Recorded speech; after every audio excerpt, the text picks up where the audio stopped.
समाचार अब तक, सत्य का साहस। ताडोबा अंधारी व्याघ्र प्रकल्प हा केवळ राज्य आणि देशातच नव्हे तर आंतरराष्ट्रीय स्तरावरील सर्वोत्तम व्याघ्र प्रकल्प करण्यासाठी आम्ही कटिबद्ध आहोत।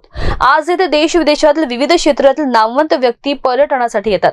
भविष्यात विविध देशाचे पंतप्रधान ताडोबा पर्यटनासाठी येतील असा विश्वास चंद्रपूर जिल्ह्याचे पालकमंत्री सुधीर मुनगंटीवार यांनी व्यक्त केला। अशा वेळी ताडोबाच्या वैभवाची प्रचिती देणारे एक सुरेख भवन या ठिकाणी असायला हवे। त्यामुळेच 4488 चौरस मीटर परिसरात एका उत्कृष्ट ताडोबा भवन उभारण्याचा संकल्प केलाय। ही केवळ एक साधी इमारत नसेल तर ताडोबा भवन हे पर्यावरणाच्या विद्यापीठाचे चालते बोलते ज्ञान केंद्र ठरणार आहे असा विश्वास राज्याचे वनमंत्री तथा चंद्रपूर जिल्ह्याचे पालकमंत्री सुधीर मुनगंटीवार यांनी व्यक्त केला। ताडोबा भवन हे इको फ्रेंडली असावे। या इमारतीमध्ये विजेचे बिल येता कामा नये। त्यासाठी संपूर्ण इमारत सोलर पॅनलवर करावी। या इमारतीच्या बांधकामासाठी 18 कोटी 8 लक्ष रुपयांची प्रशासकीय मान्यता मिळाली आहे। मात्र इतर अत्याधुनिक सोयी सुविधा करण्यासाठी अतिरिक्त 14 कोटी रुपये त्वरित देण्यात येतील। वन विभागाच्या प्रस्तावांना गती देण्याच्या सूचना त्यांनी यावेळी अधिकाऱ्यांना दिल्या आहेत। आज अब तक ब्युरो रिपोर्ट चंद्रपूर।